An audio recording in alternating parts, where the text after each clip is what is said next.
Hello everyone, welcome to programmer Ashraf. पिछले video में हम लोगों ने हाई ऑर्डर एरे फंक्शन पढ़ लिया था। उम्मीद करते हैं पिछला वीडियो आप लोगों को समझ में आया होगा। आज का जो वीडियो रहेगा इसमें हम डिस्कस करेंगे कि जावास्क्रिप्ट के अंदर ऑब्जेक्ट होता क्या है। जावास्क्रिप्ट के अंदर अगर देखो तो सबसे इम्पोर्टेंट टॉपिक हमारा है ऑब्जेक्ट, क्योंकि जावास्क्रिप्ट में आप ये मान के चलो 90% चीजें जो है वो जावास्क्रिप्ट के अंदर ऑब्जेक्ट के फॉर्म में ही है।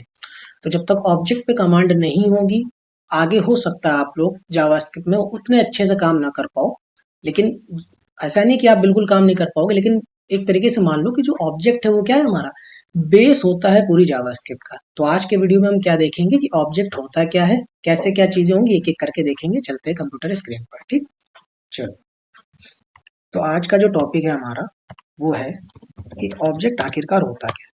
तो जब हमने वेरिएबल और डेटा टाइप पढ़ाया तो उसमें हमने बताया था कि दो तरीके के डेटा टाइप थे, प्रिमिटिव और नॉन प्रिमिटिव। नॉन प्रिमिटिव में हमारे पास एरे, ऑब्जेक्ट और फंक्शन था। तो नॉन प्रिमिटिव में अगर आप देखो तो एरे और फंक्शन आप पढ़ चुके हो, बचा है लास्ट हमारा कौन, ऑब्जेक्ट। तो जो ऑब्जेक्ट होता है वो क्या है, एक तो पहली बात ये नॉन प्रिमिटिव डेटा टाइप है। मतलब नॉन प्रिमिटिव है तो मतलब अपने अंदर कहीं ना कहीं मल्टीपल वैल्यूज को स्टोर तो करेगा। तो जो ऑब्जेक्ट होता है, object is used to store multiple values. मतलब मल्टीपल वैल्यूज को अगर हमें स्टोर करना है तो हम ऑब्जेक्ट यूज करेंगे, और ये एक तरीके से क्या है, नॉन प्रिमिटिव होता है। लेकिन इसके अंदर जो वैल्यू आप स्टोर करोगे ना, वैल्यूज आर स्टोर्ड इन की एंड वैल्यू पेयर्स। मतलब जो वैल्यू आप स्टोर करोगे वो की और वैल्यू के पेयर में ही आप स्टोर करोगे जावास्क्रिप्ट में, जब ऑब्जेक्ट जब आप यूज करोगे तब। अब ऑब्जेक्ट को बनाने के कई तरीके होते हैं यहाँ जावास्क्रिप्ट में। ऑब्जेक्ट लिटरल होता है, फंक्शन कंस्ट्रक्टर होता है, क्लास होता है। तो अभी हम लोगों ने ऊप्स कॉन्सेप्ट पढ़ा नहीं है, ठीक। तो अभी तो वो तरीका अभी नहीं बताएंगे। अभी एकदम ऑब्जेक्ट लिटरल से शुरू करते हैं, फिर धीरे धीरे हम क्या करेंगे, जब ऊप्स कॉन्सेप्ट वगैरह पढ़ेंगे तो उसमें क्या होगा, सारी चीजें कवर हो जाएंगी, ठीक। दूसरा तरीका था हमारा फंक्शन कंस्ट्रक्टर। उसके लिए हमें दिस कीवर्ड जानना होगा। तो आज के वीडियो में हम क्या करेंगे, दिस कीवर्ड भी जान जाएंगे, ताकि एक आपको ओवरऑल एक आइडिया मिल जाए कि फंक्शनल कंस्ट्रक्टर के थ्रू आप ऑब्जेक्ट कैसे बनाते हो, पहली चीज, ठीक। अब जब बात आती है ऑब्जेक्ट की, तो ऑब्जेक्ट क्या है, ऑब्जेक्ट आपका एक तरीके से नॉन प्रिमिटिव डेटा टाइप होता है, जो क्या करता है, अपने अंदर मल्टीपल वैल्यूज को स्टोर करता है, ठीक। लेकिन की और वैल्यू के पेयर में, की और वैल्यू के पेयर में, ठीक। अब ये जानो कि जैसे हम एरे जब यूज करते थे तो क्या करते थे, स्क्वायर ब्रैकेट लगाया करते थे। बस अब उस स्क्वायर ब्रैकेट की जगह आप क्या लगा दो, कर्ली ब्रेसेस। ये कहीं भी आपको दिख जाए और अगर आप इसको किसी वेरिएबल में होल्ड कर लो, बस हो गया। ये होता है हमारा क्या, ऑब्जेक्ट। मतलब अगर आपको कर्ली ब्रेसेस दिख जाए किसी वेरिएबल में तो आप समझ जाना क्या है, वो है हमारा एक ऑब्जेक्ट। अब इसके अंदर चलता है क्या, इसके अंदर चलता है की और वैल्यू। जैसे ये रहा हमारा बेसिक सिंटेक्स, की और वैल्यू। अब ध्यान रखना, ऑब्जेक्ट के अंदर आप सेमी कॉलन नहीं लगाते हो, सेमी कॉलन की जगह आप क्या लगाते हो, कॉमा। सेमी कॉलन का मतलब होता है बेसिकली वहीं से प्रोग्राम को, उस लाइन को टर्मिनेट कर देना, ठीक। तो जब भी आपको ऑब्जेक्ट में वैल्यू स्टोर करनी है तो आप की और वैल्यू के पेयर में स्टोर करोगे। जैसे एक एग्जांपल मानो, अगर हमें यहाँ पर करना क्या है, हमने एक ऑब्जेक्ट बनाया वेर, मान लो हमने इसका नाम दिया स्टूडेंट, ठीक। और इस स्टूडेंट में हमने करना क्या है, इस स्टूडेंट का नाम स्टोर करना है, उसकी एज स्टोर करनी है। तो हमने कहा वेर स्टूडेंट, एक ऑब्जेक्ट बनाया यहाँ पर। उसके बाद पहला उसका नाम स्टोर करना है ना, तो पहले आप यहाँ पे दे दो नेम। ये क्या हो गई, ये हो गई की। और इसके बाद आप उसकी क्या दे सकते हो, आप उसकी वैल्यू दे सकते हो। कोई और लेना है, कॉमा लगा करके दूसरी की दे दो। मान लो हमने दे दिया एज, एज हमने बोला क्या 12, या मान लो हमने दे दिया 21। तो ये बेसिक तरीका होता है किसका, ऑब्जेक्ट का डिक्लेयर करने का। आपने इसको बोलते हैं ऑब्जेक्ट लिटरल। जो ये तरीका हमने यूज करा है इसको बोलते हैं ऑब्जेक्ट लिटरल। सिंपल सा एक वेरिएबल लिया आपने, उस वेरिएबल में आपने करना क्या, करली ब्रेसेस लगाने हैं, की लगाना है, की के बाद इसको बोलते हैं कॉलन। कॉलन के पहले जो लिखते हो इसको बोला जाता है की, और कॉलन के बाद में जो लिखते हो इसको क्या बोला जाता है, इसको बोला जाता है वैल्यू, ठीक। अब बारी आती है, क्या हम यहाँ पर किसी भी तरीके का डेटा टाइप स्टोर कर सकते हैं, बिल्कुल कर सकते हैं। आप यहाँ पे बूलियन ले लो, आप यहाँ पर स्ट्रिंग ले लो, नंबर ले लो, किसी भी तरीके का आप डेटा टाइप ऑब्जेक्ट के अंदर स्टोर कर लेते हो। अब ऑब्जेक्ट की नीड क्यों पड़ी ये समझो। अभी आपके दिमाग में आया होगा अगर मल्टीपल वैल्यूज को स्टोर करना है तो हम एरे पढ़ करके आए हैं, एरे में भी तो हो जाता था। लेकिन अगर आप ध्यान से गौर से अगर सोचो तो एक मान लो हमारे पास एरे हुआ करता था, उस एरे के अंदर हम क्या करते थे, यहाँ पर कोई ना कोई हमारे पास वैल्यू हुआ करती थी, कॉमा सेपरेट कर करके वैल्यू दे देते थे। लेकिन अब यहाँ पर दिक्कत क्या थी? सबसे पहली दिक्कत तो ये थी कि इसके अंदर अगर हमें किसी भी चीज को एक्सेस करना है तो हम इंडेक्स के थ्रू कर लेते थे, यहाँ पर जा करके क्या दे देते थे, इंडेक्स नंबर दे देते थे, हमारा काम हो जाया करता था। लेकिन अगर यहाँ पर गौर से देखो तो यहाँ पर एक वैल्यू आ गई, मान लो किसी का नाम आया, दूसरी वैल्यू आ गया, वो भी किसी का नाम है, लेकिन अब मान लो हमें एक ही पर्सन का एज भी स्टोर करना था, उसी पर्सन का नेम, उसी पर्सन की सिटी। अब एरे में तो कंफ्यूजन हुआ कि भाई नेम किसका है, एज किसका है, वो समझ ही में नहीं आएगा। आपने क्या करा, बस एक बनाया, एक के अंदर सब स्टोर कर दिया, आपके पास इंडेक्स के थ्रू एक्सेस कर रहा हूँ। ऑब्जेक्ट जब है तो उसने क्या करा, आप उसने बोल दिया कि आप की लिखते जाओ, उस की के थ्रू आप क्या करो, वैल्यू देते जाओ। तो होगा क्या, जिस ऑब्जेक्ट में आपने वो की बनाई होगी उसके थ्रू आप उस वैल्यू को क्या कर सकते हो, एक्सेस कर सकते हो। अब यहाँ पर आप इंडेक्स के थ्रू करते थे, यहाँ पर आप किसके थ्रू कर लोगे, की के थ्रू कर लोगे। बस तरीका क्या होगा, आप यहाँ पे जैसे पहले एरे का नाम लिखते थे, ऐसे ही आप यहाँ पर अपने ऑब्जेक्ट का नाम लिखो स्टूडेंट। वहां पर स्क्वायर ब्रैकेट लगाते थे, यहाँ पे डॉट लगा दो बस। डॉट लगाने के बाद आप क्या दे दो, उस पे की का नाम, किसी भी की का नाम, मान लो हमने दे दिया नेम। तो जैसे ही हम इसको अगर लॉक करके देखेंगे ना स्टूडेंट नेम, तो हमको यहाँ से क्या मिल जाएगा, हमको यहाँ से हमारा ऑब्जेक्ट मिल जाएगा। ठीक, देखो सीधे कोड से दिखाते, ज्यादा समझ में आएगा। ओपन किया यहाँ पे, चलो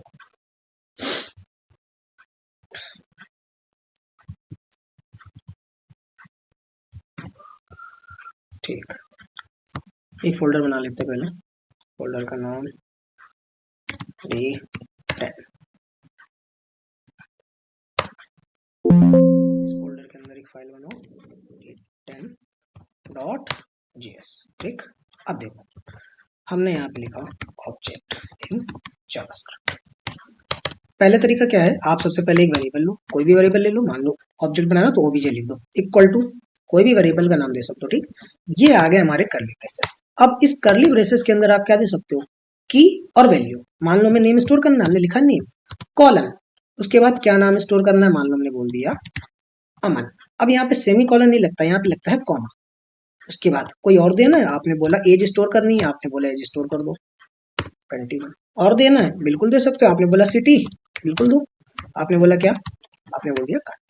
अब ध्यान क्या रखना है, इसको क्या हम स्ट्रिंग के फॉर्म में नहीं दे सकते हैं, इसको क्या हम स्ट्रिंग के फॉर्म में नहीं दे सकते हैं। तो जब आप ऑब्जेक्ट बनाते हो ना, तो ऑब्जेक्ट के अंदर जो की होती है वो ऑटोमेटिक स्ट्रिंग के फॉर्मेट में ही होती है। आप सोचोगे इसको आपने डबल कोट्स के अंदर क्यों नहीं लिखा अगर स्ट्रिंग है तो, क्योंकि ऑब्जेक्ट के अंदर बाय डिफॉल्ट जो है ना, वो यहाँ पर की स्ट्रिंग के फॉर्मेट में ही होती है। तो आप यहाँ पर डबल कोट नहीं भी लगाओगे तो भी चलेगा। ठीक, अब बारी आती है कि हमें ऑब्जेक्ट के अंदर से किसी वैल्यू को अगर एक्सेस करना है, तो यहाँ पर आप सीधे अमन को एक्सेस नहीं कर सकते हो, यहाँ पर आप सीधे 21 को एक्सेस नहीं कर सकते हो। आपको करना क्या होगा, आपको पहले अपने ऑब्जेक्ट के पास जाना पड़ेगा। उसके बाद उस ऑब्जेक्ट के बाद जब आप जैसे ही डॉट लगाओगे, आपको उसके अंदर की वैल्यूज यानी उसकी जो की होंगी वो मिल जाएंगी। तो हमने बोला ओबीजे, फिर हमने लगा दिया डॉट। तो डॉट जैसे ही लगाया, देखो एज सिटी और नेम आने लगा, एज सिटी और नेम आने लगा। अब अगर एज लोगे तो एज आ जाएगी। ठीक, हमने यहाँ पे लिख दिया लॉग कंसोल डॉट लॉग। तो जैसे ही इसको आप रन करोगे ना, तो आपको उसकी एज मिल जाएगी 21। ठीक, अगर आपको नेम चाहिए था, ओबीजे डॉट नेम लिखते, उसका नेम मिल जाता, ये देखो। ठीक, अगर आप उसको सिटी चाहिए थी तो आप सिटी लिखते, ओबीजे डॉट सिटी, उसकी यहाँ पे सिटी मिल जाती। मतलब कहने मतलब क्या है, अगर ऑब्जेक्ट के अंदर से हमें किसी भी वैल्यू को एक्सेस करना है, तो बस ऑब्जेक्ट के नाम के बाद आप लिखो डॉट और उसके बाद की का नाम दे दो, बस काम हो गया। इतना करने से आपको क्या मिल जाएगा, उसकी वैल्यू एक्सेस हो जाएगी, पहली चीज। अब बारी आती है, जैसे एरे के अंदर हमारे पास नेस्टेड एरे होता था, मतलब एरे के अंदर एरे, एरे के अंदर एरे, ऐसे ही आप ऑब्जेक्ट के अंदर भी ऑब्जेक्ट बना सकते हो। ठीक, अब एरे में क्या होता था, फ्लैट मेथड के थ्रू हम क्या करते थे, पूरा का पूरा फ्लैट कर करके पूरी वैल्यू एक बार में एक्सेस कर लेते थे इन्फिनिटी लिख करके। ऑब्जेक्ट के अंदर कैसे करना है, अब यहाँ पर थोड़ी कंफ्यूजन क्रिएट होगी। देखो हमने करा क्या, हमने एक ऑब्जेक्ट लिया obj1 नाम से, इक्वल टू लगा करके कर्ली ब्रेसेस लग गए, मतलब समझ जाओ यहाँ पर क्या है, ऑब्जेक्ट है। ठीक, ऑब्जेक्ट है। इसके बाद हमने बोला कि पहले ऑब्जेक्ट में क्या चाहिए, मान लो अभी के लिए हम नेम ही लेते हैं, नेम में हमने मान लो इस बार दे दिया अंकित। ठीक, दूसरा मान लो हमने एज ही लेना, हमने लिख दिया एज, एज में हमने बोल दिया इस बार 21। फिर कॉमा। अब इस ऑब्जेक्ट के अंदर एक और ऑब्जेक्ट हमें बनाना है, इस ऑब्जेक्ट के अंदर एक और ऑब्जेक्ट बनाना है। तो जैसे एरे के अंदर एरे बनाना हो तो क्या करते थे, स्क्वायर ब्रैकेट के अंदर स्क्वायर ब्रैकेट लगाते चले जाते थे। ऐसे ही बस क्या करना है, ऑब्जेक्ट के अंदर आपको अगर बनाना है कर्ली ब्रेसेस लगाते चले जाओ। अब उस ऑब्जेक्ट में आपको पहले नाम होना चाहिए, वो नाम आप यहाँ पर एज अ की दोगे। तो हमने बोल दिया obj2। अब इक्वल टू नहीं लगेगा, क्यों, क्योंकि की के बाद इक्वल टू कभी नहीं लगाते हैं। आप क्या लगाओगे, कॉलम, उसके बाद कर्ली ब्रेसेस। मतलब इस ऑब्जेक्ट के अंदर आपने क्या कर दिया, दूसरा ऑब्जेक्ट बना दिया। अब इस ऑब्जेक्ट के अंदर फिर से वही की और वैल्यू फिर से चलेंगी। जैसे हमने बोला सिटी, सिटी का नाम हमने दे दिया मान लो कानपुर। एक और वैल्यू देनी है, बिल्कुल दे सकते हो। आपने बोल दिया स्टेट, स्टेट में मान लो हमने दे दिया यूपी। ठीक, तो ये तरीका होता है ऑब्जेक्ट के अंदर ऑब्जेक्ट बनाने का। ठीक, जैसे अब हमें मान लो इस सिटी को या इस स्टेट को हमें एक्सेस करना है, इस सिटी को या इस स्टेट को हमें क्या करना है, एक्सेस करना है। तो हम डायरेक्ट ये नहीं लिखेंगे कि obj.city, ये नहीं लिखेंगे। क्यों, क्योंकि पहले आपको जाना पड़ेगा कि उसके पेरेंट के पास, मतलब जहां पर वो रखा हुआ है वो आखिरकार रखा कहाँ हुआ है ऑब्जेक्ट। तो आप पहले जाओगे obj1 के पास। अब obj1 के बाद अगर अंदर देखो तो यहाँ पर एक ऑब्जेक्ट आपके पास है, तो obj के बाद आपने अगर डॉट लगा कर लिखा obj2। अब इसके अंदर की सारी वैल्यू क्या कर सकते हो, आप एक्सेस कर सकते हो। तो हमने बोला लॉग, लॉग बोला था लॉग। अब हमें एक्सेस क्या करना था, हमें सिटी एक्सेस करनी है स्टेट। तो हम obj1 के पास जाएंगे, फिर लगाएंगे डॉट। उसके बाद ये ऑप्शन आता है आपके पास obj2, फिर डॉट लगा करके आप क्या कर सकते हो, सिटी या स्टेट आप यहाँ से प्रिंट कर सकते हो। तो ये तरीका होता है किसका, नेस्टेड ऑब्जेक्ट का। मतलब ऑब्जेक्ट के अंदर आपने क्या कर दिया, ऑब्जेक्ट बना दिया। ये तरीका होता है। एक्सेस करने का तरीका क्या है, कुछ नहीं करना है, बस आपको ऑब्जेक्ट का नाम लेना है, डॉट लगाने के बाद उसकी की का नाम दे देना है, बस। अब अगर इसके अंदर कोई और ऑब्जेक्ट होता, मान लो यहाँ पे कॉमा लगा करके यहाँ पे हमने obj3 बना दिया, फिर मतलब ऑब्जेक्ट के अंदर ऑब्जेक्ट बना। अब ये कंफ्यूजन लग रहा होगा देखने में, ये कंफ्यूजन अगर अभी क्लियर कर ली तो आपको आगे जा करके एपीआई कॉलिंग में दिक्कत नहीं आएगी। क्योंकि एपीआई में जो डेटा आता है वो आता है जेसन फॉर्मेट में। किसमें आता है, जेसन फॉर्मेट में। तो हम करेंगे क्या, ये जो जेसन फॉर्मेट होता है कोई कठिन नहीं है। जेसन का पूरा नाम होता है जावा स्क्रिप्ट ऑब्जेक्ट नोटेशन। अब जो वो ऑब्जेक्ट टर्म आया ना, वो यहीं से आया। क्यों, क्योंकि यहाँ पर सब ऑब्जेक्ट के फॉर्म में आपको डेटा मिलेगा। तो अगर ये वाला आपने तरीका सीख लिया एक्सेस करने का, कि वैल्यू आप कैसे एक्सेस करोगे, तो आपको आगे दिक्कत नहीं आएगी। पहली चीज। अब बारी ये आती है कि क्या ऑब्जेक्ट के अंदर ऑब्जेक्ट हो गया, एरे नहीं आ सकता, बिल्कुल आ सकता है। आप बना सकते हो किसी भी चीज का एरे, ARR कॉलम, ये लो, करली ब्रेसेस की जगह आप क्या लगाओगे, स्क्वायर ब्रैकेट। ओके, देखो एरर क्यों दे रहा है, क्योंकि यहाँ पे हमने कॉमा नहीं लगाया। कॉमा सेपरेट कर करके आपको बताना पड़ेगा। ये रही पहली की, ये रही दूसरी। अब ये ऑब्जेक्ट ये तीसरी की है, लेकिन तीसरे के बाद आपको चौथी लेनी थी ना, तो आपको कॉमा लगा करके बताना पड़ेगा। आपने बोल दिया 2, 3। ठीक, सेमी कॉलन नहीं लगाते ऑब्जेक्ट के अंदर, ध्यान रखना। अब बाई चांस मान लो मैं इस एरे के अंदर से 3 को एक्सेस करना है, तो हम करेंगे क्या, हम यहाँ पर पहले जाएंगे किसके पास, हम यहाँ पर थोड़ा सा इनको वो रखो, इस एरे को एक्सेस करना है। तो ये एरे ऑब्जेक्ट के अंदर तो रखा नहीं, obj2 के अंदर नहीं है, ये सीधे किसके अंदर रखा है, ये सीधे obj1 के अंदर रखा है ना। तो अगर हम यहाँ पे जाएं और यहाँ पे लिख दें तो एरे प्रिंट हो जाएगा। इंडेक्सिंग पास कर दोगे तो क्या मिल जाएगा, उसका इंडेक्स आपको मिल जाएगा। ये बेसिक तरीका होता है किसका, ऑब्जेक्ट का। किसका, ऑब्जेक्ट का। तरीका क्या है, जैसे स्क्वायर ब्रैकेट लगाते थे एरे में, ऐसे ही करली ब्रेसेस लगा दो ऑब्जेक्ट में। ठीक, उसके बाद एरे में आप कॉमा लगा लगा करके वैल्यू दे देते थे सीधे। यहाँ पर क्या करना, आपको कॉमा लगा करके तो सेपरेट करोगे, लेकिन वैल्यू आती है की और वैल्यू के पेयर में। अगर वैल्यू को एक्सेस करना है, आप सीधे की के पास जाओ, काम हो गया आपका। डॉट लगा करके सब एक्सेस कर लोगे, सारी चीजें आपको मिल जाएंगी। ये तो बात आ गई किसकी, कि हमने नेस्टेड ऑब्जेक्ट बनाया। अभी हमने एक टर्म यूज करा जेसन फॉर्मेट। ठीक, हालांकि प्योर जेसन फॉर्मेट ये नहीं होता है, लेकिन एक तरीके से कोशिश करते हैं आपको बताने की। तो होता क्या है, जेसन फॉर्मेट बेसिकली होता है या तो ऑब्जेक्ट के अंदर एरे और उस एरे के अंदर वापस से ऑब्जेक्ट। मतलब सब चीज यहाँ पर नेस्टेड काम करती है, ये समझो। जैसे आपके पास कोई मूवी है या आपके पास कोई प्रोडक्ट है, ठीक, तो उस प्रोडक्ट के बारे में जितनी भी डिटेल है, आप प्रोडक्ट के बारे में जितनी डिटेल होंगी वो क्या कर सकते हो, मल्टीपल होंगी वैल्यूज। तो आप या तो एरे यूज करो या ऑब्जेक्ट। अब एरे यूज करोगे तो होगा क्या, इंडेक्सिंग के थ्रू सारी चीजें आपको एक्सेस करनी पड़ेंगी। आप सीधे बता भी नहीं पाओगे कि प्रोडक्ट का नाम ये है, प्रोडक्ट का प्राइस ये है, आप बता ही नहीं सकते। आपने बस इंडेक्सिंग के थ्रू आपने एक्सेस करा, आप लेकिन आपको समझ में नहीं आएगा कि कौन सी वैल्यू किस चीज के लिए है। हो सकता है प्रोडक्ट के नाम में आप प्रोडक्ट की आईडी को ले आओ, इस वजह से आया ऑब्जेक्ट। अब यहाँ पे एक बेसिक सा तरीका देखेंगे। मान लो हमारे पास मूवीज है, हमने लिया मूवीज, ठीक। अब ये मूवीज को हमने करा क्या, हमने यहाँ पे बना दिया एरे। क्या बनाया, इस मूवीज का एरे, मतलब मल्टीपल मूवीज तो आएंगी, मल्टीपल मूवीज तो आएंगी।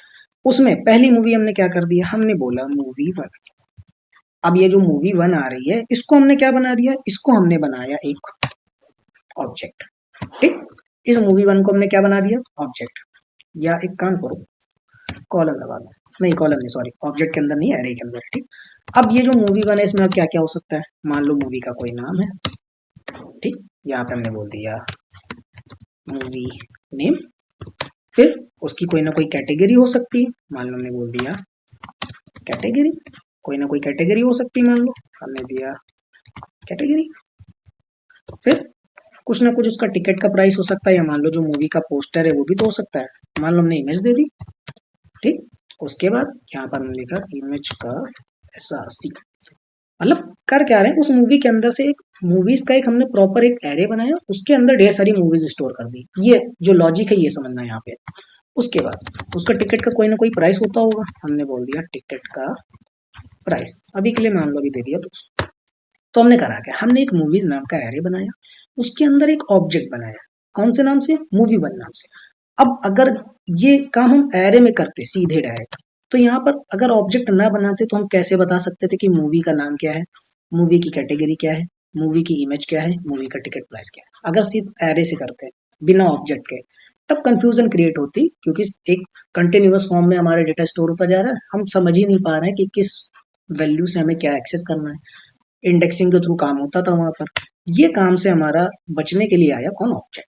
यहाँ पर क्या होता है, वैल्यूज तो आप स्टोर कर रहे हो मल्टीपल, लेकिन यहाँ पर आपको समझ में आ रहा है कि यहाँ पर मूवी का नाम आ जाएगा, यहाँ पे मूवी की कैटेगरी आ जाएगा, यहाँ पे मूवी की कोई इमेज आ सकती है, यहाँ पे उसका कोई प्राइस आ सकता है। अब और मूवीज चाहिए, तो ये तो आपका मान लो एरे के अंदर है, देखो स्क्वायर ब्रैकेट लगा है, ध्यान से देखो क्या लगा है, स्क्वायर ब्रैकेट लगा है, उसके अंदर कोई मूवी रखी, और कोई चाहिए कॉमा लगाओ, एरे में भी तो कॉमा लगा करके वैल्यू देते थे। एक और मूवी चाहिए, इसी को करो copy, control C control V, इसको नाम दे दो मूवी 2, यहाँ पे हो गया मूवी नेम 2, ठीक। अब जो टारगेट है वो हमारा क्या है, इस मूवी के अंदर से हमें मान लो ये जो हमारा टिकट प्राइस है 300 है मान लो, तो हमें इस 300 वाले को एक्सेस करना है। तो हम अभी अगर इसकी बात करें मूवीज की, तो यहाँ पर क्या होगा, पहले मूवीज, अब है तो एरे, एरे में पहला इंडेक्सिंग ये हुआ 0, दूसरा हुआ 1, मतलब हमें 1 इंडेक्सिंग पे तो जाना है, 1 इंडेक्सिंग पे तो जाना पड़ेगा। हमने बोला जो हमारा मूवीज नाम से एरे है उसके अंदर आप 1 वाले पे चलेगा, तो अगर अभी इसको प्रिंट करोगे तो पूरा पूरा ऑब्जेक्ट आ जाएगा, देखो पूरा का पूरा ऑब्जेक्ट आया। लेकिन हमें सिर्फ और सिर्फ क्या चाहिए था, मान लो टिकट प्राइस चाहिए था, तो अब तरीका क्या होगा, एरे के अंदर आए, डॉट लगा दो, क्या लगा दिया, डॉट। उसके बाद क्यों, अब देखो डॉट जैसे ही लगाया तो इस इंडेक्सिंग का तो इसके पास एक्सेस आ गया। अब यहाँ पर डॉट लगा करके मूवी नहीं लिखोगे, यहाँ पर मूवी 2 नहीं लिखोगे, सीधे डॉट लगाओगे, उसकी की मिल जाएंगे आपको। आपको टिकट प्राइस चाहिए, टिकट प्राइस हो गया, ये देखो, तो सिर्फ और सिर्फ क्या प्रिंट होगा, 300 प्रिंट होगा। तो ये बेसिक तरीका होता है कि एरे के अंदर ऑब्जेक्ट आया, एरे के अंदर ऑब्जेक्ट आया, और उस ऑब्जेक्ट के अंदर की वैल्यू मल्टीपल आ गई, आप क्या कर सकते हो, डायरेक्ट डॉट लगाओ। अगर एरे है तो इंडेक्सिंग पहले लगाओ, उसके बाद आप डॉट लगा करके, ऑब्जेक्ट है तो डॉट लगा करके की लिखो, उसकी वैल्यू आपको मिल जाएगी। ये तरीका आप बहुत ज्यादा यूज करोगे, मतलब एरे होगा, एरे के अंदर कोई ना कोई ऑब्जेक्ट होगा, उस ऑब्जेक्ट के अंदर फिर से हो सकता है कोई एरे हो, उस ऑब्जेक्ट के अंदर हो सकता है फिर से कोई ऑब्जेक्ट आ जाए। जैसे यहाँ पर हमने बोल दिया कॉलम्स, कॉलम्स हमने वैल्यू दे दी, यहाँ पे ढेर सारे कॉलम बना दिए, मान लो हमने बोल दिया 1 2 3 4, बेसिकली जो सीट के कॉलम हमने यहाँ पे बना दिए। तो इस ऑब्जेक्ट के अंदर हमने फिर से क्या कर दिया, यहाँ पर एक एरे बनाया। अब इस एरे के अंदर वापस से आपके पास ऑब्जेक्ट आ सकता है, मतलब ये नेस्टेड वाला जो एक्सेस करने का तरीका है, ये बस अगर आप सीख गए तो आपको एपीआई कॉलिंग में कोई भी दिक्कत नहीं आएगी। करना क्या होता है, एरे है, एरे के अंदर अगर कोई वैल्यू एक्सेस करनी है, आप सीधे क्या करो, इंडेक्सिंग के थ्रू चले जाओ, पहली चीज। दूसरा, अगर एरे के अंदर ऑब्जेक्ट है तो उस ऑब्जेक्ट के पास पहले पहुंचो, डॉट लगा करके उसके बाद उसकी की लिखो और वैल्यू आपको मिल जाएगी। अगर उस ऑब्जेक्ट के अंदर भी कोई दूसरा ऑब्जेक्ट है तो फिर से क्या करो, डॉट लगाओ, उस दूसरे ऑब्जेक्ट का फिर से नाम दो, फिर डॉट लगा करके क्या दे दो, की वैल्यू आप दे सकते हो। ठीक, ये तरीका होता है आपका किसका, नेस्टेड। ये तरीका हो सकता है आपको थोड़ा सा टफ लगे शुरू में, लेकिन अगर ये आप सीख गए कि एरे के अंदर ऑब्जेक्ट कैसे आया, इसको बोलते हैं एरे ऑफ ऑब्जेक्ट, इसको बोलते हैं एरे ऑफ ऑब्जेक्ट, एरे के अंदर ऑब्जेक्ट का आना, एरे के अंदर ऑब्जेक्ट का आना। ये अभी तो हो सकता है कंफ्यूजिंग लग रहा हो, लेकिन अगर ये यहाँ पर आप सीख गए तो अभी आगे जब टॉपिक पढ़ोगे एपीआई कॉलिंग, तो वहां पर आपको दिक्कत नहीं आएगी। क्यों? क्योंकि जब वैल्यू आपको एक्सेस करना आ गया ऑब्जेक्ट के फॉर्म में, तो आप सारी चीजें इजिली गेट कर सकते हो, एपीआई से डेटा गेट कर सकते हो, पहली चीज। ठीक, अब बारी आती है, क्या हम कॉन्स्ट का यूज नहीं कर सकते हैं ऑब्जेक्ट बनाने के लिए? क्या हम कॉन्स्ट का यूज नहीं कर सकते हैं? क्योंकि हमने सुना है कि कॉन्स्ट जो होता है उसमें जो वैल्यू आ जाती है वो चेंज ही नहीं होती है ना? तो अगर हमने यहाँ पे कॉन्स्ट लिख दिया, मान लो हमने लिखा कॉन्स्ट और हमने एक वैल्यू दी वो भी, या एरे भी ले सकते थे यहाँ पर। ठीक, बेसिकली जो कॉन्स्ट समझाना चाह रहे हैं वो है मोटिव हमारा। हमने यहाँ पे एक की ली नेम नाम से और हमने वैल्यू दे दी अमन, एज हमने मान लो दी 21। अब अगर हम चाहें तो इस एज को क्या कर सकते हैं, चेंज कर सकते हैं। करोगे कैसे?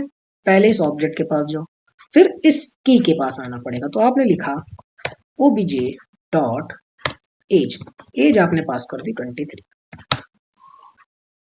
आगे ध्यान से देखो, कॉन्स्ट लगा हुआ है। क्या लगा हुआ है? कॉन्स्ट लगा हुआ है। हमने करना क्या है, हम उस कॉन्स्ट की वैल्यू चेंज करना चाह रहे हैं। आप सोचोगे अरे कॉन्स्ट है, इसकी वैल्यू कैसे चेंज हो जाएगी? आपने यहाँ पे लॉग दिया अपने ऑब्जेक्ट को,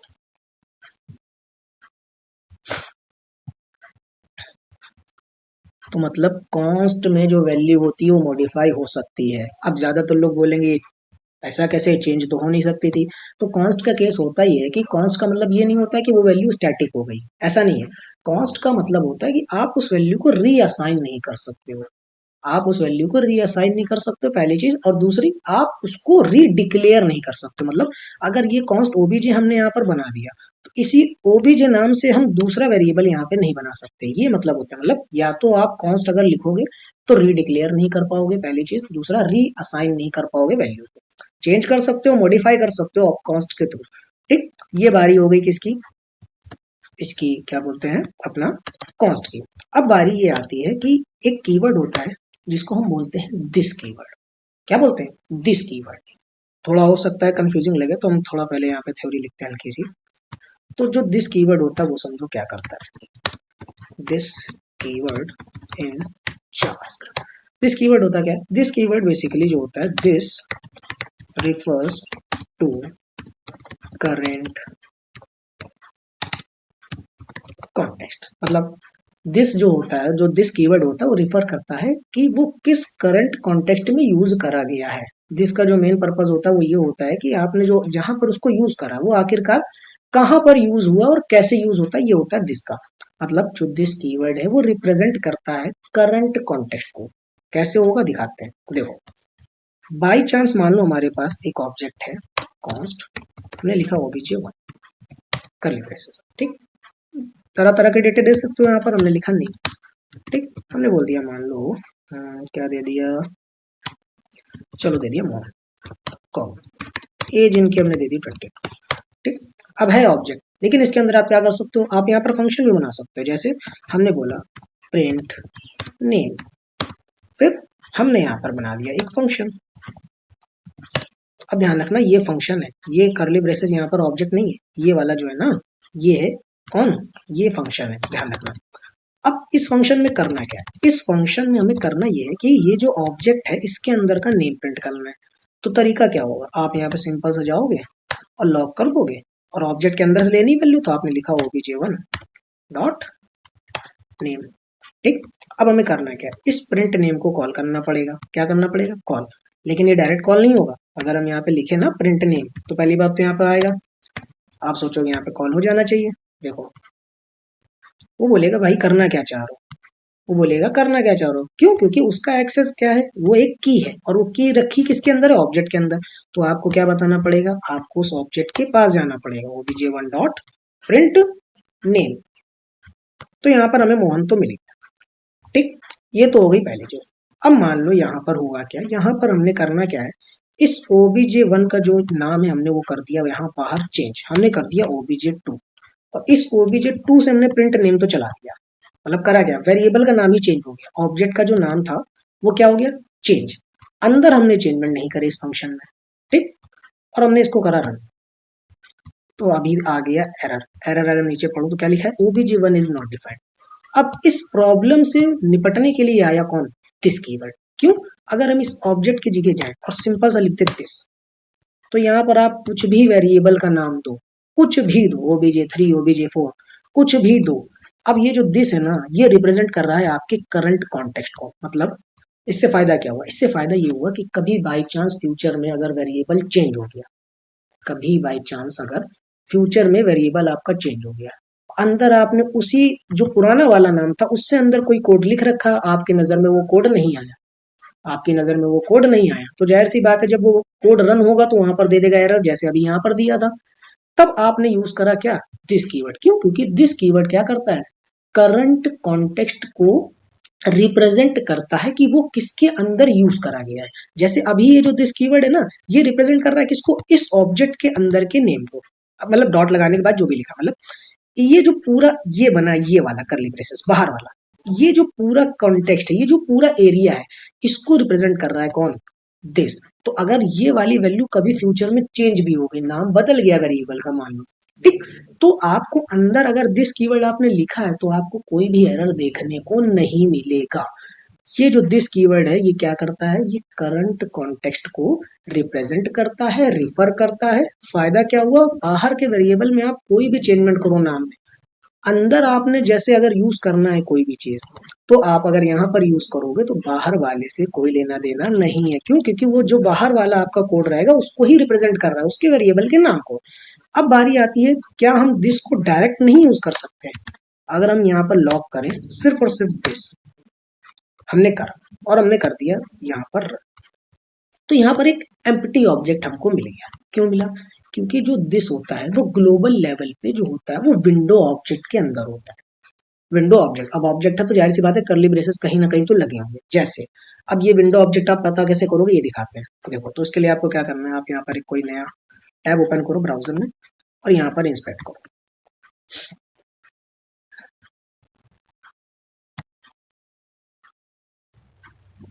यहाँ से आपको ऑप्शन मिलेगा कंसोल, ये रहा, ओके, कंसोल। मतलब विंडो ऑब्जेक्ट अगर देखना तो आपको ब्राउजर पे ही आना पड़ेगा, ये ध्यान रखना आपको। हमने यहाँ पे लिखा कंसोल डॉट लॉग, ठीक, इसके अंदर हमने कुछ नहीं लिखा, बस सिंपल सा लिख दिया दिस। देखो तुरंत क्या आने लगा, विंडो ऑब्जेक्ट आने लगा। क्यों, क्योंकि जो दिस होता है जो ग्लोबल लेवल पे, अगर उसके पास कुछ नहीं है तो सीधे पहुंच जाएगा विंडो पे। कहाँ, विंडो पे, उसके अंदर जो भी एक्सेस होगा। आप देखो है तो ये भी ऑब्जेक्ट ना, करली ब्रेसेस लगे हुए हैं।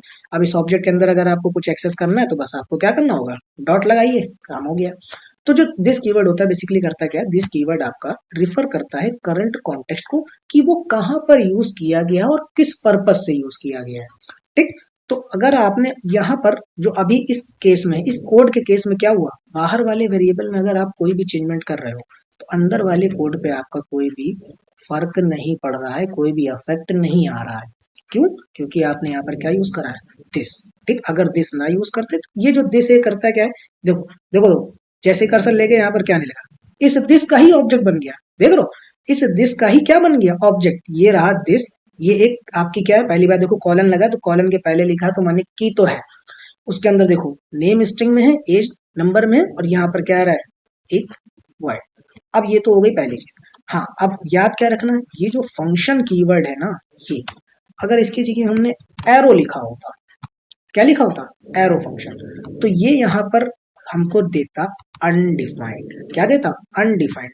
क्यों, क्योंकि एरो फंक्शन के पास अपना खुद का दिस कीवर्ड नहीं होता है। मतलब वो यहाँ पर बनाएगा, यहाँ पर दिस कीवर्ड क्या करेगा, बनाएगा, लेकिन यहाँ पर देखो क्या है, रीड ओनली है। क्या है, रीड ओनली, मतलब वैल्यू आई, लेकिन वो वैल्यू क्या है वो उसको पता ही नहीं चल पाया दिस कीवर्ड को, इस वजह से। और कोई भी ऐसा वेरिएबल जिसमें हम कोई वैल्यू ना दें तो उसका रिटर्न टाइप अनडिफाइंड ही होता है, आपने वेरिएबल और डेटा टाइप में पढ़ा भी है। तो यहाँ पर कहने का मतलब क्या है, एरो फंक्शन के अंदर आप दिस कीवर्ड नहीं इस्तेमाल करोगे, ठीक। पहली चीज, अगर यहाँ पर फंक्शन कोई है तो आप बढ़िया इस्तेमाल करो, कोई दिक्कत नहीं। ठीक। तो आज का वीडियो क्या था, आज के वीडियो में सिंपल सा हमने ऑब्जेक्ट कवर किया। ऑब्जेक्ट बनाने का तरीका क्या, आप सिंपल सा कर्ली ब्रेसेस लगाइए। फिर दिस कीवर्ड क्या करता है, दिस कीवर्ड रिप्रेजेंट करता है हमारे करंट कॉन्टेक्स्ट को, मतलब यहाँ पर आपने जो लिखा है उसका अफेक्ट बाहर वाले पर नहीं पड़ेगा। अगर यहाँ पर हम कोई भी नाम, अगर यहाँ पर पुराना नाम ही ले लेते OBJ1, तो हमने देखा था एरर आया था। और जब बड़ा कोड लिखोगे तो हो सकता है आपका एरर आए भी, ऐसा नहीं है। तो उस चीज से बचने के लिए हम क्या कर सकते हैं, हम दिस कीवर्ड का यूज कर सकते हैं। करेगा क्या, इस पूरे कॉन्टेक्स्ट में इसको रिप्रेजेंट करेगा। ठीक। उसके बाद हमने क्या देखा, एक ऑब्जेक्ट के अंदर दूसरा ऑब्जेक्ट कैसे आया, नेस्टेड ऑब्जेक्ट जिसको हम बोलते हैं। फिर हमने क्या देखा, एरे ऑफ ऑब्जेक्ट, एरे के अंदर ऑब्जेक्ट कैसे आएगा, उसके अंदर की वैल्यूज कैसे एक्सेस करोगे, ये सारी चीजें हमने देखी थी। ठीक। अब बारी ये आती है कि जो हमारे पास ये जो मूवीज वाला था, या चलो हम एक बना देते हैं यहाँ पे दोबारा। हमने जब मूवीज का यहाँ पर एक एरे बनाया था, मूवीज का जब एरे बनाया था, तो हमने करा क्या था, इसके अंदर सिंपल से ऑब्जेक्ट रख लिए थे हमने। मान लो यहाँ पे दिया था मूवी 1, और यहाँ पे हमने क्या करा, हमने ले लिया मूवी 2, दो ऑब्जेक्ट लिए बेसिक से हमने। और हम करेंगे क्या, यहाँ पर मल्टीपल कर्सर यूज करेंगे। हमने लिखा नेम, और हमने अभी के लिए दे दिया कुछ भी दे सकते हो, कॉमा लगाओ, और हमने बोल दिया टिकट का प्राइस अभी के लिए मान लो 200 है। उसके बाद कुछ ना कुछ इसमें इमेज होगी, तो मान लो हमने दे दिया इमेज का SRC। ठीक। हाँ, ध्यान रखना यहाँ पर इक्वल टू लगेगा, ठीक है, एरे के अंदर हो, ऑब्जेक्ट के अंदर नहीं हो। ठीक है, ओके, कॉमा लगाना पड़ेगा, इंडेक्स।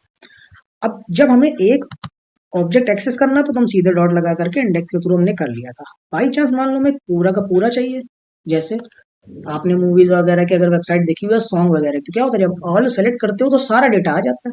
ऑल सेलेक्ट करते ही क्या होता है, सारा का सारा डेटा आपको मिल जाता है। तो अब क्या करूं, आप या तो इस मूवीज पे जाओ और लूप चला दो। क्या चला दो, लूप। अब पिछले वीडियो में ही हमने पढ़ा है हाई ऑर्डर एरे फंक्शन, अगर याद हो तो सबसे बढ़िया तरीका क्या है, आप क्या लगा सकते हो यहाँ पर, सीधे मैप फंक्शन। क्यों, मैप फंक्शन भी एक तरीके से क्या करता है, अपने अंदर कॉल बैक फंक्शन लेता है और एक नया एरे रिटर्न करता है। तो ये जो हमारा मूवीज वाला एरे है, इस पर हमने क्या चला दिया, मैप चला दिया। क्या चला दिया, मैप। और अपने अंदर क्या लेता है, कॉल बैक फंक्शन। तो हम करेंगे क्या, इसको स्टोर कर लेते हैं किसी भी वेरिएबल में। ठीक। और यहाँ पर इस ई को लिखा, और हमने करा क्या, इस ई के पास क्या है, सबका एक्सेस है, तो हमने यहीं से क्या कर दिया, रिटर्न कर दिया अपने ई को। और जब हम यहाँ पर लॉक करेंगे अपने array2 को, तो यहाँ से हमको क्या मिल जाएगा, हमें यहाँ से पूरा का पूरा डेटा मिल जाएगा। अब बारी ये आती है कि अगर बाई चांस मान लो हमें करना क्या था, हमें ये तो आया एरे के अंदर ऑब्जेक्ट के फॉर्म में, अब हमें करना क्या है, इस डेटा को लाना है स्ट्रिंग के फॉर्म में। तो यहीं पर क्या लगा दो, पढ़ा है एरे का मेथड, ज्वाइन क्या करेगा, स्ट्रिंग में रिटर्न कर देगा। ठीक। अब ये ऑब्जेक्ट ऑब्जेक्ट क्यों आया, क्योंकि ऑलरेडी यहाँ पर अगर ध्यान से देखो तो दो ऑब्जेक्ट तो हैं। क्या है, दो ऑब्जेक्ट तो है। ठीक।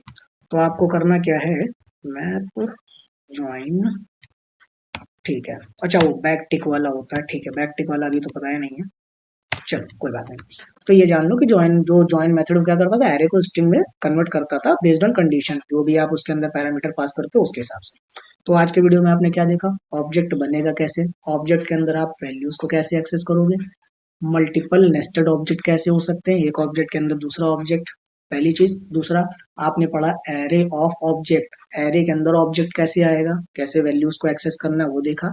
फिर हमने देखा लास्ट में दिस कीवर्ड। ठीक, इंपॉर्टेंट है दिस कीवर्ड, क्यों, क्योंकि दिस कीवर्ड क्या करता है, दिस कीवर्ड रिफर करता है, रिप्रेजेंट करता है करंट कॉन्टेक्स्ट को, कहाँ पर वो यूज हो रहा है। फायदा क्या था, फ्यूचर में कभी भी अगर वेरिएबल के नाम चेंज हो गए तो आपको कोई भी एरर देखने को नहीं मिलेगा। आउटर वेरिएबल का नाम चेंज हुआ, अंदर आपने यूज कर रखा है दिस कीवर्ड, तो आपको कोई भी एरर देखने को नहीं मिलेगा। ठीक। तो आज का जो ऑब्जेक्ट वाला वीडियो है हम यहीं पर एंड करते हैं। ऐसा नहीं ऑब्जेक्ट यहीं खत्म हो गया, कुछ चीजें हैं जैसे फंक्शनल कंस्ट्रक्टर है, क्लास के थ्रू ऑब्जेक्ट कैसे बनते हैं, ठीक, या फंक्शन वाला, चलो थोड़ा सा हम बता देते हैं आपको। ठीक है, फंक्शन कंस्ट्रक्टर के थ्रू आप कैसे ऑब्जेक्ट बनाओगे बता देते हैं, चलो कमेंट कर दो पहले।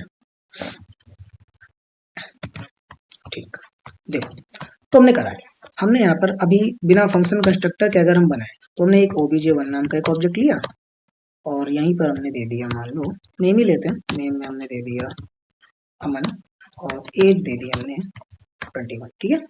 या OBJ1 से अच्छा हमने यहाँ पे लिख दिया चलो पर्सन 1, ठीक है। सेमीकोलन नहीं लगेगा ऑब्जेक्ट के अंदर, ठीक। ये तो एक ऑब्जेक्ट हो गया। मान लो हमें सेम डेटा चाहिए था, हमने दूसरा बनाया, वैल्यू अलग हो गई, लेकिन हमने करा क्या, हमने यहाँ पर अलग बना लिया और इसकी वैल्यू हमने मान लो दे दी 22 और इसकी वैल्यू हमने दे दी मान लो। अब है तो एक ही ऑब्जेक्ट, मतलब वैल्यू तो अंदर है, लेकिन यहाँ पर अगर देखो तो दो ऑब्जेक्ट हमें बनाने पड़े, जबकि वैल्यू केवल अंदर जो वैल्यूज है वो केवल चेंज हुई है। लेकिन ओवरऑल अगर देखो तो दोनों में लगभग सेम ही है, की भी सेम है, नेम एज यहाँ पर भी सेम होनी चाहिए।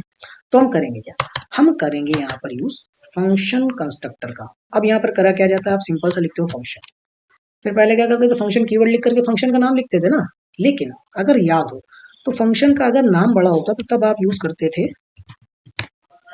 कैमल केस, मतलब पहला लेटर आप क्या करते थे, स्मॉल, और सेकंड लेटर आप क्या करते थे, कैपिटल, अगर आपको याद हो, है ना।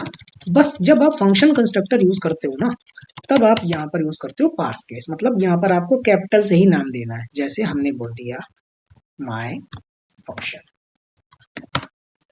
My function. अब ये करेगा क्या, माई फंक्शन करेगा ये कि यहाँ पर एक हम बेसिकली एक तरीके से कह सकते हो स्ट्रक्चर तैयार करेंगे। क्या करेंगे, स्ट्रक्चर तैयार करेंगे। तो हमने बोला नेम चाहिए, हाँ चाहिए। दूसरा हमने बोला क्या चाहिए, एज चाहिए, हाँ एज चाहिए। अब करना क्या है ये सब, ठीक। और ये एज लाएंगे कैसे, ये हमें पर्सन तो अलग अलग हैं, वैल्यूज अलग अलग हैं, लेकिन चाहिए क्या, हमको सिर्फ और सिर्फ उसके नाम की जो वैल्यू है वो अलग करनी है। तो हम इस फंक्शन में पास कर देंगे कोई भी पैरामीटर। मान लो हमने दो पैरामीटर लिए, नेम और एज, फंक्शन है, बिल्कुल यूज कर सकते हो आप, ठीक। अब यहाँ पर देखो फायदा क्या हुआ, अभी अभी पढ़ के आए हो दिस कीवर्ड, आपने लिखा दिस और डॉट लगा करके लिख दिया नहीं, मतलब इस करंट कॉन्टेक्स्ट में जो भी नेम आया, कौन सा नेम आया, हमने बोल दिया ये वाला नेम आया जो पैरामीटर से आया। दूसरा हमने बोला क्या, दिस डॉट, हमने बोला एज, कौन सी एज, जो पैरामीटर से आएगी। हो गया। अब इस फंक्शन को क्या करना है, इस फंक्शन को कॉल करना पड़ेगा। अब इस फंक्शन को आप डायरेक्ट कॉल नहीं कर सकते हो, आपने बोला माई फंक्शन, चलो एक पैरामीटर लेगा, तो मान लो हमने यहाँ पे नाम दिया अजय, पास कर दिया 21 और इसको हमने कर दिया लॉग, कंसोल डॉट लॉग। तो देखो क्या मिला, अनडिफाइंड मिला। क्या मिला, अनडिफाइंड। तो हम ये डायरेक्ट यहाँ पर नहीं यूज कर सकते, तो करना क्या होगा ये समझो, हमें अपने इस फंक्शन का पहले बनाना पड़ेगा ऑब्जेक्ट। क्या बनाना पड़ेगा, ऑब्जेक्ट। जैसे हमने लिखा लेट पर्सन 1 इक्वल टू, और हमने यहीं पर पास कर दिया किसको, अपने इस वाले फंक्शन, और यहाँ पर हमने वैल्यू दे दी अजय, दूसरी वैल्यू दे दी मान लो 12, दूसरा ऑब्जेक्ट बनाया यहाँ पर, ठीक। ये रहा हमारा पर्सन 2। अब अगर हम लॉक करें अपने पर्सन 1 को, और यहाँ से हमने यहाँ पे लिया पर्सन 2, अभी भी हमको देगा अनडिफाइंड। अब आप बोलोगे अनडिफाइंड अनडिफाइंड क्यों दे रहा है, क्यों, क्योंकि ऑब्जेक्ट जब बनाना है ना, तो ऑब्जेक्ट बनाने के लिए आप यूज करते हो यहाँ पर न्यू कीवर्ड। क्या यूज करते हो, न्यू कीवर्ड। बेसिकली ये कर क्या रहे हो, यहाँ पर आप एक तरीके से स्ट्रक्चर तैयार कर रहे हो, उसके अंदर बस वैल्यूज अलग अलग ला रहे हो। अब अगर आप इसको देखो तो आपको यहाँ से क्या हो गया, यहाँ से आपको दो अलग अलग मिले, फंक्शन तो आएगा ही, जाहिर सी बात है, ठीक। पर्सन, पर्सन डॉट एज, तो देखो मिला। मतलब आपने करा क्या, आपने बेसिकली यहाँ पे सीधे पर्सन लोग तो जाहिर सी बात है ऑब्जेक्ट ही आएगा, तो ऑब्जेक्ट के अंदर से एज चाहिए थी तो एज ले लो, या कुछ और चाहिए तो आप वो ले लो, ठीक। तो हमने करा क्या, हमने यहाँ पर बेसिकली फंक्शन कंस्ट्रक्टर के थ्रू एक स्ट्रक्चर पहले यहाँ पर तैयार किया, और अब जितनी भी अलग अलग वैल्यूज आएंगी बस स्ट्रक्चर सेम रहेगा सबका, मतलब नाम आएगा एज आएगा, किसमें, यहाँ पर पैरामीटर में फंक्शन पे आएगा यहाँ पर, ठीक। वैल्यूज देखो यहाँ पर अलग अलग आ सकती है, यहाँ पर अलग अलग वैल्यूज आ रही हैं, बिल्कुल आ रही है, ये देखो आ रही है ना, लेकिन क्या है, यहाँ पर स्ट्रक्चर सेम है। स्ट्रक्चर जितने भी आप ऑब्जेक्ट बनाते जाओगे, क्या करना है, न्यू कीवर्ड, और जो भी आपने कंस्ट्रक्टर का नाम दिया होगा माई फंक्शन। हालांकि ये ओप्स कॉन्सेप्ट का पार्ट था थोड़ा सा, ठीक है। ECMAScript 6 के बाद से जो है इसको करने का एक और तरीका आया जिसमें हम पढ़ते हैं क्लास ऑब्जेक्ट वाला जो कॉन्सेप्ट होता है ओप्स के अंदर। ठीक है, बस ये बताना था कि आप फंक्शन कंस्ट्रक्टर के थ्रू भी ऑब्जेक्ट बना सकते हो। हालांकि अगर ये कंफ्यूजिंग लगे अभी के लिए तो अभी के लिए आप इसको स्किप कर सकते हो, ऐसा नहीं है, लेकिन आगे तो पढ़ोगे, ऐसा नहीं कि नहीं पढ़ोगे। ठीक है, पता होना चाहिए कि आप ऑब्जेक्ट कितने तरीके से बना सकते हो। पहला क्या था, ऑब्जेक्ट लिटरल्स, दूसरा हमारा फंक्शन कंस्ट्रक्टर, तीसरा जब हम ओप्स कॉन्सेप्ट पढ़ेंगे आगे तो उसमें क्लास कीवर्ड के थ्रू हम जो काम करते हैं वो सब आगे देखेंगे। ठीक है, तो उम्मीद करते हैं आज का वीडियो आपको समझ में आया होगा। आपने करना क्या है, ऑब्जेक्ट बना करके देखना है, एरे के अंदर ऑब्जेक्ट बनाओ, ऑब्जेक्ट के अंदर ऑब्जेक्ट बनाते चले जाओ और वैल्यूज को एटलीस्ट आप एक्सेस करने की कोशिश करो, ट्राई करो कि कैसे वैल्यूज को एक्सेस करोगे ताकि एपीआई कॉलिंग में आपको दिक्कत ना आए, पहली चीज। दूसरी, आपको दिस कीवर्ड के थ्रू भी आज काम करके देखना है। दिस कीवर्ड क्यों, अभी हमने बताया क्योंकि वो करंट कॉन्टेक्स्ट को रिप्रेजेंट कर रहा है। तो बाहर वाले वेरिएबल में अगर कोई भी चेंजमेंट होगा तो आपके अंदर कोड में कोई भी दिक्कत नहीं आएगी। अब अगर यहाँ दिस कीवर्ड हम ना लिखते तो इस फंक्शन को पता कैसे चलता कि जो जो नाम आ रहा है वो सिर्फ और सिर्फ जब कॉल होगा तब के लिए होगा। मतलब जब आप कॉल कर रहे हो ना अपने फंक्शन को, या जब कंस्ट्रक्टर को जब ये कॉल कर रहे हो ना आप, तो यहाँ से वैल्यू पास कर रहे हो। तो जब आप पहली बार पैरामीटर पास करोगे ना तो वो रिप्रेजेंट करेगा करंट कॉन्टेक्स्ट को, तो जो उसके अंदर वैल्यू आई वो जा करके यहाँ पर स्टोर। दिस कीवर्ड बहुत ज्यादा कह सकते हो इंपॉर्टेंट है, ऑब्जेक्ट और दिस कीवर्ड। तो उम्मीद करते हैं आज का वीडियो समझ में आया होगा। ऑब्जेक्ट यहीं पर एंड करते हैं। नेक्स्ट वीडियो में हम जो बचे कुछ टॉपिक उनको कवर करेंगे। जल्दी ही हम डॉम मैनिपुलेशन भी स्टार्ट कर देंगे ताकि जल्दी जावास्क्रिप्ट की सीरीज हमारी कंप्लीट हो सके। ठीक, उम्मीद करते हैं आज का वीडियो समझ में आया होगा। नेक्स्ट वीडियो में अलग अलग जो भी बचे हैं टॉपिक सारे कवर हो जाएंगे। ठीक है, thank you all of you.